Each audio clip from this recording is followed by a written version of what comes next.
remercier toutes les personnes qui ont fait le déplacement pour honorer de leur présence cette cérémonie.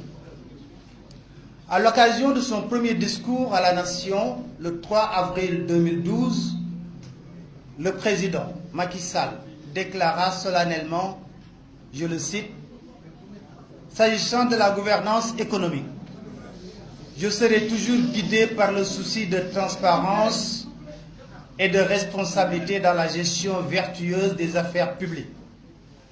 Je mets à ma charge l'obligation de dresser les comptes de la nation et d'éclairer l'opinion sur l'état des lieux. Je compte restituer aux organes de vérification et de contrôle de l'État la plénitude de leurs attributions. » Très inspiré, notre président poursuivit: « L'assainissement de l'environnement des affaires et la lutte contre la corruption et la concussion me tiennent particulièrement à cœur. » D'un ton ferme, le président Macky Sall prévenait sans équivoque ses collaborateurs et les membres de sa coalition en ces termes. À tous ceux qui assument une part de responsabilité dans la gestion des deniers publics, je tiens à préciser que je ne protégerai personne. Je dis bien personne.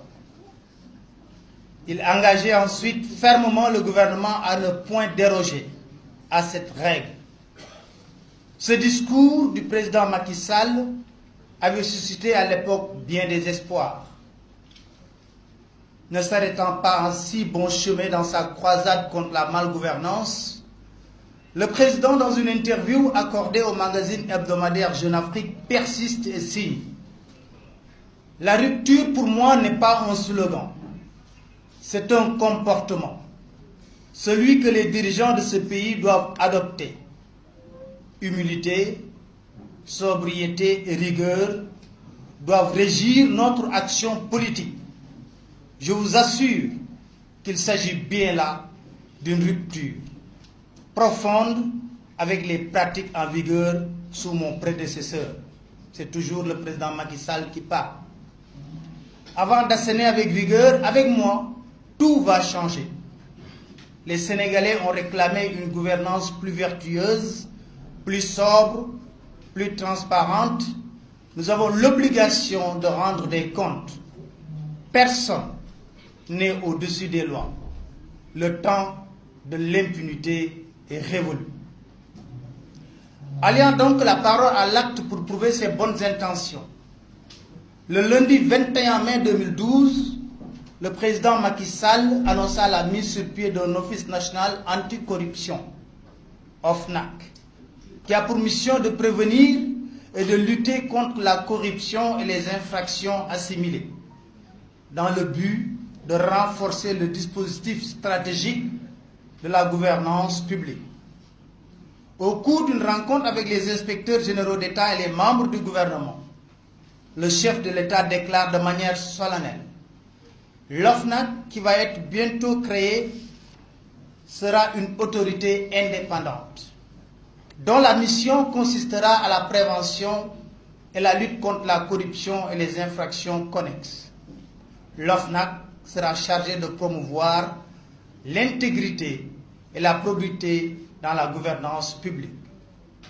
Cette structure sera dotée d'importants pouvoirs, notamment celui d'autosaisine, pour toute enquête ou investigation qu'il jugera utile.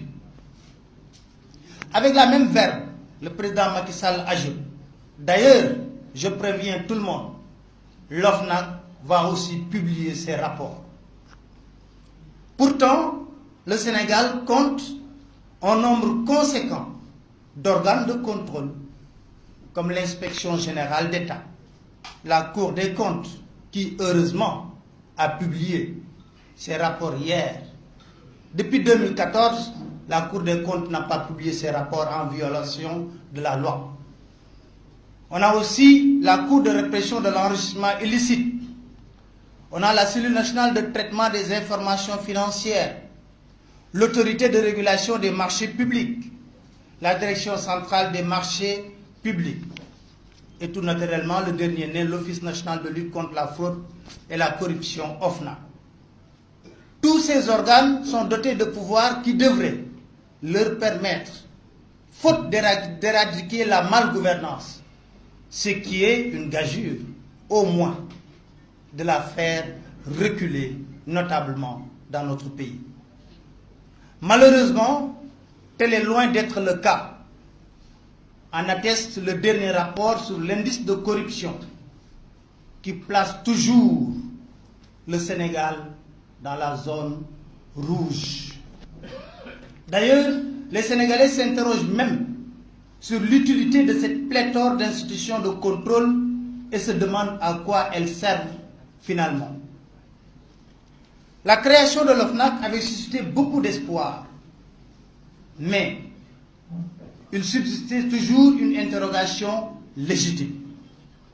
L'OFNAC allait-il pouvoir contourner, pour être efficace et efficient dans l'exercice de sa mission, les contraintes et obstacles érigés en permanence par le pouvoir politique sur le chemin des organes de contrôle? Malheureusement, l'Office n'a pas échappé au même sort qui était réservé aux autres organes de contrôle. Le dossier établi contre le DG du Centre des œuvres universitaires de Dakar dort dans les tiroirs de Dame Justice. Mieux, plus d'une vingtaine de dossiers sont sur la table du procureur. Rien n'a été fait jusqu'à présent. Le rapport sur le coude nous a particulièrement intéressés. Juste rappeler que l'OFNAC n'a pas été le premier organe de contrôle à avoir épinglé et décrié la gestion du coude.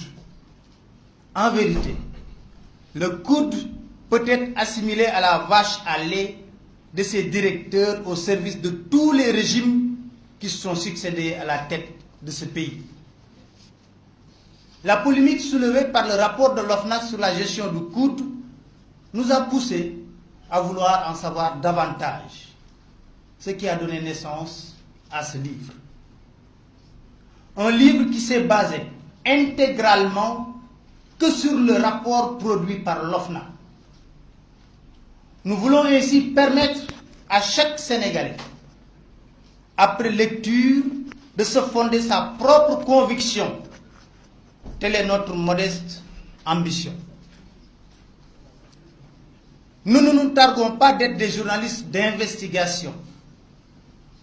Et avec toute la modestie requise, nous voulons et avons même l'obligation non seulement de participer quotidiennement au combat contre le pillage organisé de nos maigres ressources, mais également de démasquer le comportement de nos dirigeants véreux aux antipodes des valeurs cardinales de la bonne gouvernance.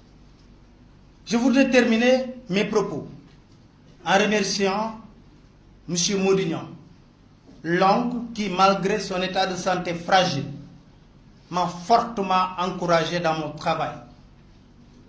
J'associe à ces remerciements M. Birahim Seck, coordinateur du Forum civil, connu pour son engagement sur les questions de bonne gouvernance. Le professeur Ibrahima Silla qui, spontanément, a accepté de venir participer à la cérémonie comme modérateur. Je remercie également M. Bougane Gueye Dany et l'équipe de D-Médias qui m'ont apporté le soutien précieux pour l'événement. Sans oublier Nadia Vanham avec qui j'ai partagé discrètement ce travail. Sur ce, je vous remercie de votre aimable